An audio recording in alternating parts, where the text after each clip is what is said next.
কাছে কি থেমে যাবে এক স্বপ্নযাত্রা? ফ্রান্সের বিশ্ব আয়রনম্যান চ্যাম্পিয়নশিপে কি উড়বে না বাংলাদেশের পতাকা? এমন এক সোনালী সুযোগ পেয়েও অনিশ্চয়তায় ঝুলে আছে ফেরদৌসী আক্তার মারিয়ার স্বপ্ন। দরজায় দরজায় ঘুরেও এখনও মেলেনি প্রয়োজনীয় সহায়তা।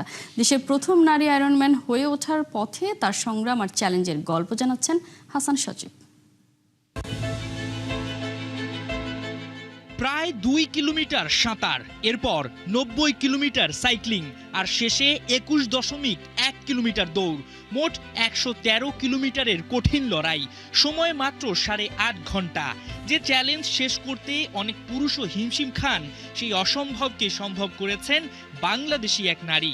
আমি মোসাম্মদ ফেরদৌসী আক্তার মারিয়া। আমি বাংলাদেশের প্রথম নারী আয়রনম্যান 70.3-এ অংশগ্রহণ করি।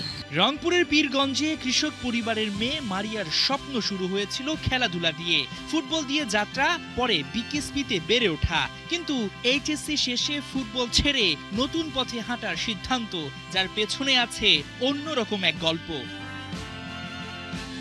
ঢাকার হাতিরঝিলে নিয়মিত ম্যারাথন দেখে দৌড় শুরু করেন মারিয়া।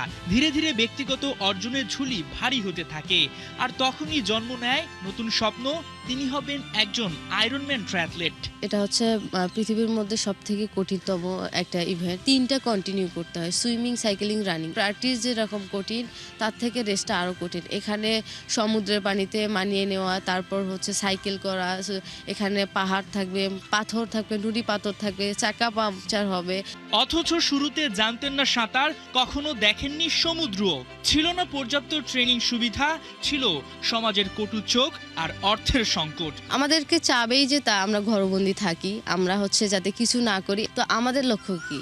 আমি কি হতে চাই? আমরা আমাদের স্বপ্ন নিয়ে বাঁচবো। আমি কি করব বা আমি কি হব, এটাই হচ্ছে ইম্পর্টেন্ট থাকবে। কে কি বললো, আমাকে যদি কেউ এমন একটা কটু কথা বলে, আমি যদি থেমে যাই, তাহলে আমি থেমে গেলাম, ওই মানুষটাই সাকসেস হলো। কিন্তু এসব বাধা তাকে থামাতে পারেনি।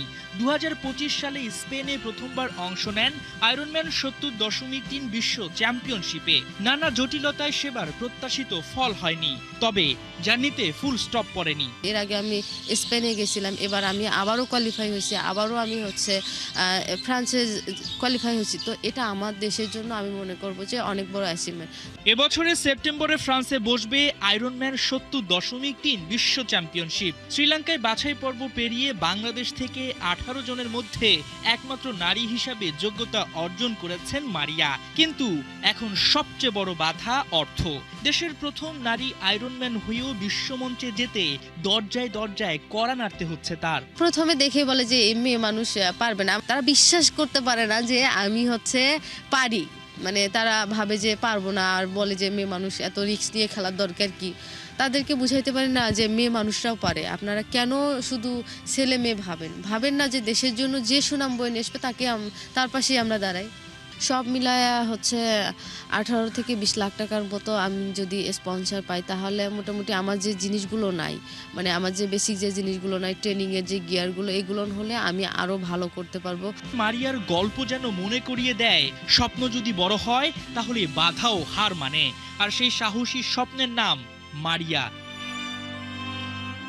হাসান সজীব, 71।